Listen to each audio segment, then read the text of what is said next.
દુનિયાના કોઈ પણ છેડામાં આપણે જઈએ, કોઈ આપણને પૂછે કેમ છો, ઘણા દિવસ થઈ ગયા હોય તો આપણે કહીએ કે હવે મારા ઘરે જવું એટલે મને શાંતિ મળે.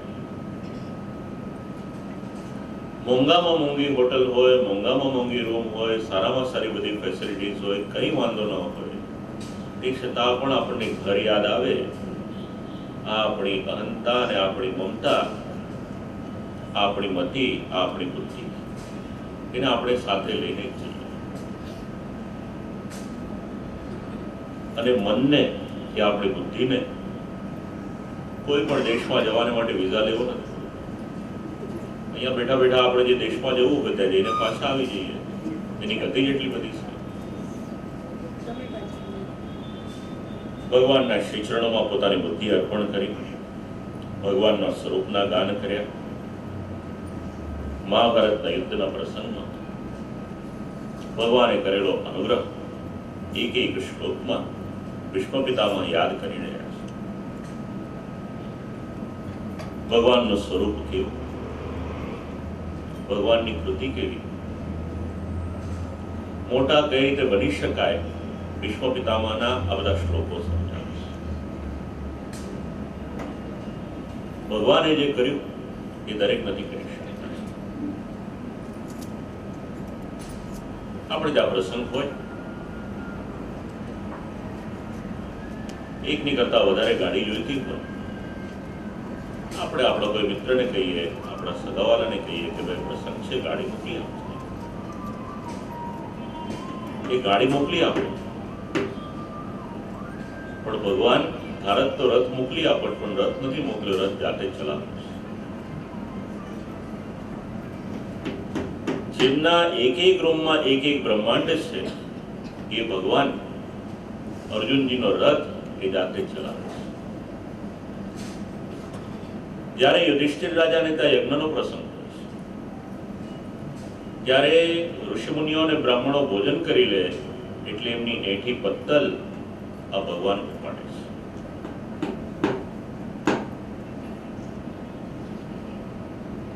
પધારેલા ઋષિમુનિઓ એમના ચરણ પ્રક્ષાલન કરવાનું કાર્ય એ ભગવાન કરે છે. અને એટલા જ માટે આપણે ભગવાનને માટે બોલીએ છીએ વસુદેવ સુતમ દેવમ કંસ ચાણૂરમર્દનમ દેવકી પરમાનંદમ, અને પછી પદ લગાવીએ છીએ કૃષ્ણમ વંદે જગદગુરુ. આ જગતના ગુરુ એમને નથી બનાતું, એના માટે પોતાની કાયાને એક ચંદનનો કાષ્ટ હોય એમ ઘસવી પડે, ત્યારે એની સુગંધ ફેલાય. પરોપકાર, બીજાને માટે જીવન જીવીએ, એનું નામ માણસ.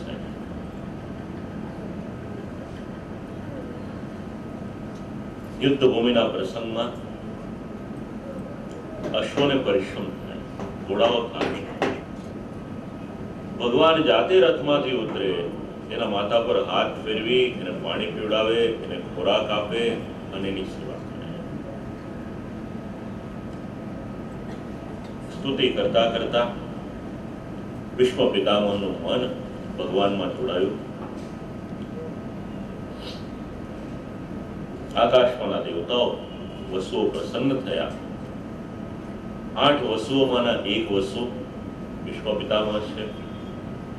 મૂળ નામ તો દેવવ્રત, ગંગાદત્ત, પણ એક પ્રતિજ્ઞા એવી કરી કે જેમના માટે એમનું નામ ભીષ્મ પડી ગયું. આ એમનું ચરિત્ર છે. ભગવાન શ્રી કૃષ્ણ દ્વારિકા નગરી પધારવાને માટે નીકળ્યા.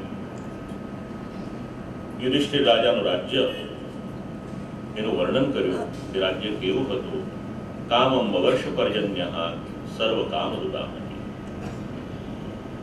વરસાદ કેટલો પડે, ક્યાંય પણ પૂર ન આવે અને ક્યાંય પણ અછત ન થાય, આવી રીતના વરસાદ પડે. પૃથ્વી કેવી, જે પણ પૃથ્વીમાં જે પણ બીજ રોપવામાં આવે એનું ફળ આવે. આજે આપણે ફરવાને માટે જઈએ તો દાર્જિલિંગ સાઈડ જઈએ કે બીજી જગ્યાએ જઈએ, કુન્નૂરમાં જઈએ તો ત્યાં બધી ટી એસ્ટેટ હોય. અહીંયા ચા ન ઉગે, ત્યાં ઉગે. પણ યુધિષ્ઠિર રાજાના રાજ્યમાં જે ખેડૂતને જે ભૂમિમાં જે ધાન્ય ઉગાડવું હોય તે ઉગી શકે આવી પૃથ્વી. તો ઘણું બધું વર્ણન આપ્યું છે કે ત્યારના રાજા એનું રાજ્ય કઈ રીતે ચાલતું.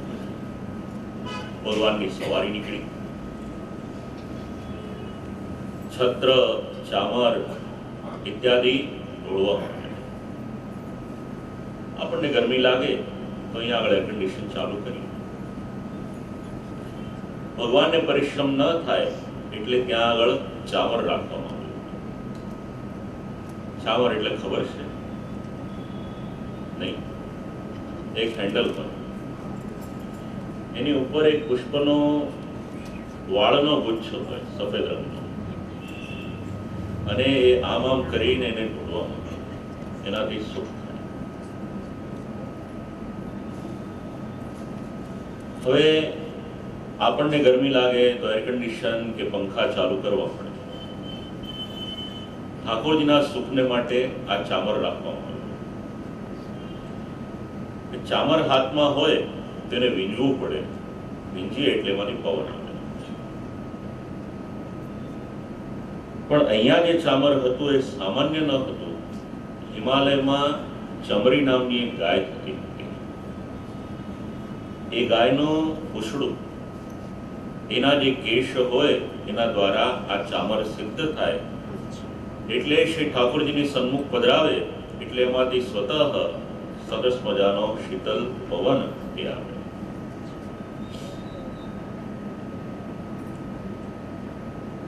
ભગવાનની સવારી નીકળી, દ્વારિકા નગરીમાં પધાર્યા, શંખ નાદ કર્યો, બધાએ સ્વાગત કર્યા, પ્રણામ કર્યા, કહ્યું કે પ્રભુ આપ પધાર્યા તો શરીરમાં જીવ હોય એની અનુભૂતિ હવે અમને. દ્વારકાવાસીઓએ દર્શન કર્યા. પરીક્ષિત રાજાનો જન્મ થયો. બ્રાહ્મણોએ આવીને ભવિષ્ય વાક્યા. કહ્યું કે બધી રીતે સુખ, પણ એક ઋષિનો શાપ થશે, તક્ષક નાગ કરડશે અને પ્રાણ જશે. યુધિષ્ઠિર રાજાને શંકા થઈ, એનું નિરાકરણ કર્યું. જીવન મુક્ત છે, ભગવદ અનુગ્રહી છે, દુર્ગતિ નહીં થાય, એમની સદગતિ થશે. વિદુરજી પધાર્યા ધૃતરાષ્ટ્રની પાસે. યાત્રા કરીને પધાર્યા હતા. આપણે ત્યાં પહેલા એવો એક નિયમ હતો કે ઘરના વડીલ યાત્રા કરીને આવે એટલે પરિવારના જેટલા લોકો હોય એ બધા એમને પગે લાગે. એનું મૂળ શ્રીમદ ભાગવત. બહારથી કોઈ પણ આવે આપણા ઘરે તો એની સાથેનો વ્યવહાર કેવો કરવાનો ભાગવત સમજાવે છે. સવારનો ઓફિસ ગયેલો પુરુષ હોય,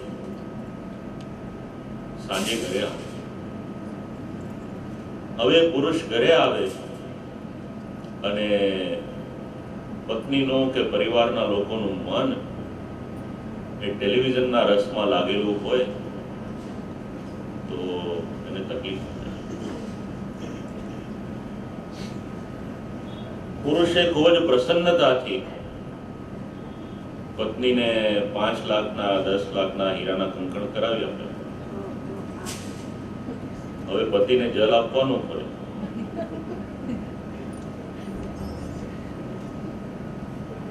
સારું છે, મારે બહુ કેવું નથી પડતું.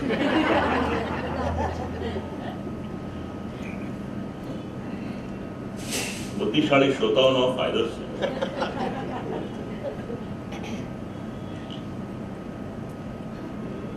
ભાગવત સમજાવે છે આપણને. પરિહાસની વાત અલગ છે.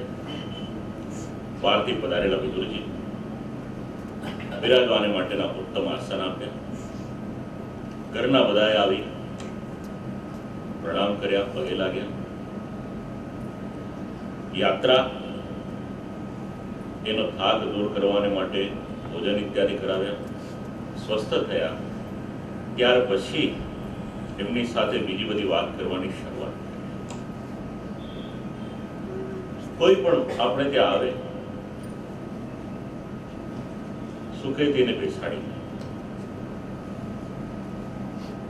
સારો આવકાર આપ્યો, પીવાને માટે સરસ મજાનું ઠંડુ શીતલ જલ આપીએ તો આવેલો માણસ હોય એને થોડી શાંતિ થાય. આવે એટલે એને પૂછાય નહીં કે પાણી પીશો, આપી દેવું એક ગ્લાસ, નહીં પીવું હોય તો નહીં પી. આ નાના જે સિદ્ધાંતો છે આપણા શાસ્ત્રોના, એની પરથી ગુજરાતી ભાષાએ બધી કહેવત આપી છે. આવો બેસો પીઓ પાણી, ત્રણેય વસ્તુ મફતની આણી. આપણે કોઈને આવકાર આપીશું તેમાં બીજું કંઈ તો આપી નથી દેવાનું.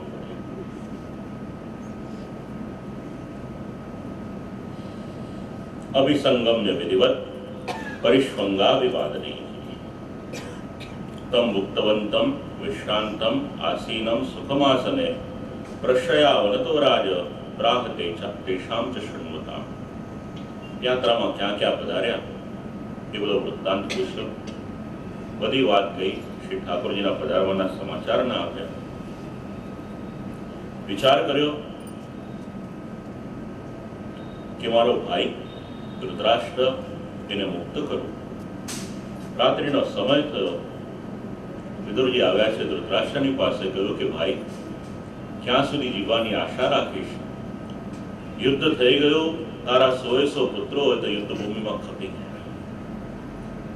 આપણે એવું માનીએ છીએ કે કૌરવોને અર્જુનજીએ માર્યા, પણ 100 કૌરવોનો વધ કેવળ એકલા ભીમસેને કરેલો છે.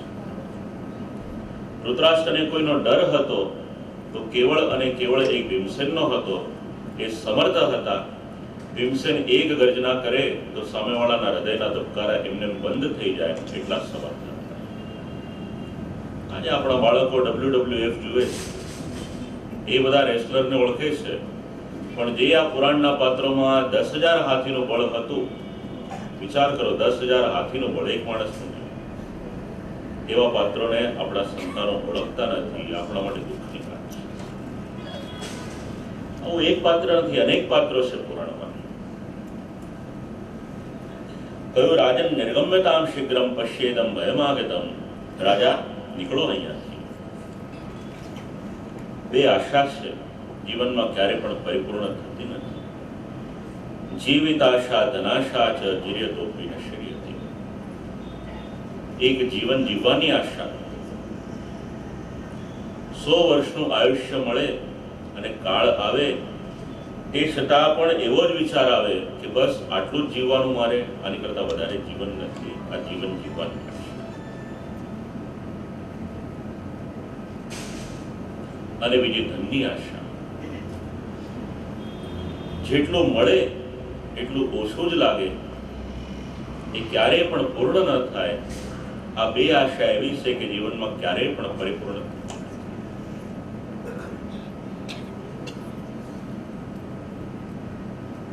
રાજા, હવે તો અપમાનિત થઈને જીવવા કરતા આ સ્થાનને છોડી દો.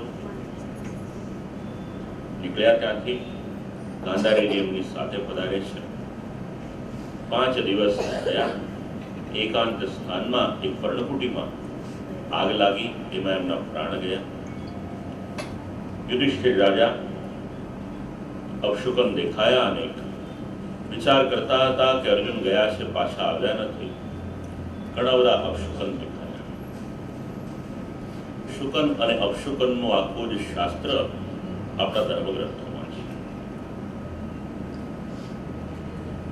જે થવાનું હોય એ તો બદલી નથી શકાતું, પણ એનો એક સંકેત એ આપી દેવામાં આવે છે.